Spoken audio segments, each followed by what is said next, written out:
What's up, everybody? Welcome to another edition of Coffee with Cory. I'm your host, Corey Smith, here to discuss some NC State men's basketball. First of all, off the top, as you guys know, most of the time, I don't usually wear any NC State gear. I don't usually wear red, try to stay away from as much of that as possible. The reason why, as a journalist, I've been kind of trained and gotten used to the fact that you don't wear red or any of those colors when you're going to cover a game. So I try to keep that as professional as possible here. But as you guys have seen over the last week or so, there's been more of a campaign to kind of bring the Slobbering Wolf back. And, obviously that started with Will Wade, his comments last Thursday. Look, man, I just wanted to show the support. Also to kind of, put out there too that there's been a little bit of, discussion behind the scenes that, hey, maybe they'd like to see NC State fans show the support, wear the Slobbering Wolf out to some games.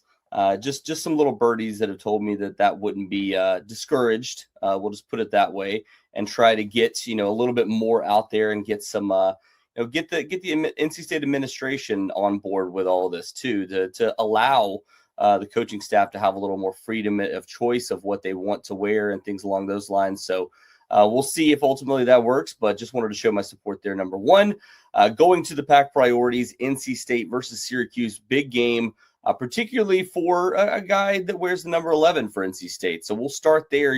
Priority number one is Quadir Copeland having a good game, having an efficient game, his first game against his old team. He's talked about it over the last week or so, the fact that, Syracuse wasn't as a program, wasn't as accepting of who he could potentially become, what he saw for himself. NC State, Will Wade, back at McNeese, and obviously now at NC State, allowing him to have that freedom, become more of a point guard, not a point forward, not a guy that's going to play on the wing and eventually handle the ball. No, he's the point guard for this NC State team and happens to be, third or actually fourth right now in the ACC in assists, averaging 2.29 assists to turnover ratio. So really, really good numbers for him overall this season. Also ranks in the Evan Mia rankings. Ranks as the number 48 overall player, happens to be the number one guard in the ACC, according to the analytics and metrics that Evan Mia put together. So, again, he has to have a strong game, come out, play his game. I would say he'd be my pick to click, but, I mean, he's had a really good year, so it's kind of hard to say, pick to click is going to be this guy. To me, I think he just has to have a good game, come out there, be the efficient player that he's been so far this season. Don't force too much. And don't turn over the ball a ton, which is not something that he's done, as high of a clip as he's done in the past. But also just, again, get the ball in the hands of the guys around you that can shoot the ball and allow them to do a lot of damage along with you. On the defensive side of the basketball, the biggest thing is going to be limiting Donnie Freeman, a guy that's come back over the last few weeks and been a force for Syracuse. Happens to be their leading scorer. If you look at it, J.J. Starling is probably the top of the list because of the fact that he's been able to play the entire season. But over the last 6 games in particular, Donnie Freeman has had, 3 games where he's had over 20 points and 4, or actually the last 7 games, 3 games where he's had over 20 points and 4 games where he's had less than 20 points. I'll let you guess which ones they've lost and which ones they've won. So if you're able to limit what he's able to do from an effectiveness standpoint and also from a scoring standpoint. And then, limit him on the boards too, because over those few games, he hasn't been as effective. The last 2 games in particular, 13 total rebounds, had 9 against Virginia Tech, but they were able to pull that game out. Virginia Tech was. Last game against Miami, he was really neutralized. Yeah, 14 points and 4 rebounds, but 7-11 from the field.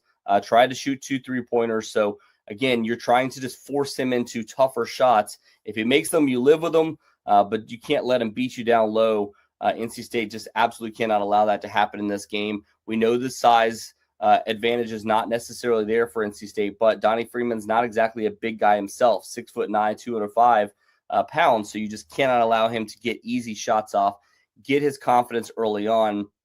NC State has to be effective on the defensive end and limit what Donnie Freeman does from an offensive standpoint. And then lastly, if I'm looking at kind of a big factor here for NC State, get off to a good start early. It's something they've really struggled with at home, particularly in home noon games. So maybe this is a little bit different. Being at home on a Tuesday night, 7 p.m. tip, a little bit different. The fact that, NC State has been struggled a little bit when it comes to getting out of the gates early on in these games. Also, the fact that Syracuse, much like the team that NC State faced last week in Clemson, happens to be really good defensively in the first half. They've only allowed teams to score 30.7 points in the first half, which ranks 21st in the country. So NC State has to come out of the gate hot, play this game effectively early on so that you can get yourself in good position going into the half and good position in the second half to be able to ultimately win this game.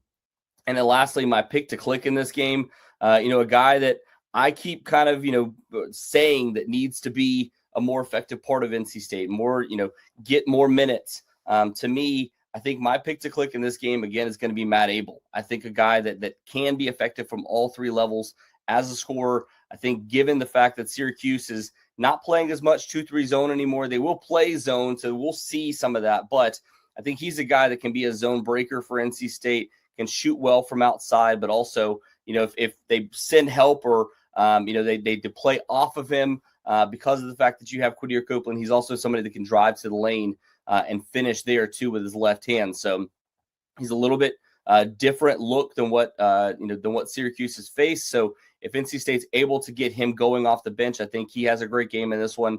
As far as a prediction in this one, I haven't really looked at the Vegas lines or looked at the numbers overall, but it just feels like, given the fact that Syracuse has played some tight games recently, but for the most part, they've tried to keep it inside the 70s. I do feel like this is a game that NC State ultimately wins, but I feel like it's going to be around 79-74, something along those lines. I think Syracuse is favored, NC State's favored by 5.5 going into this one. So, I think it's right around that line, but I think NC State, struggles a little bit with Syracuse offensively because of the fact that Donnie Freeman can be effective, and J.J. Starling also has been effective this season. So I do think they'll struggle a little bit there, but I think they have enough offensive firepower to be able to win this game. I'm saying 79-74. I could see it being in the 80s and NC State winning that way too. But if Syracuse is going to win this game, it's going to be because of NC State being ineffective offensively.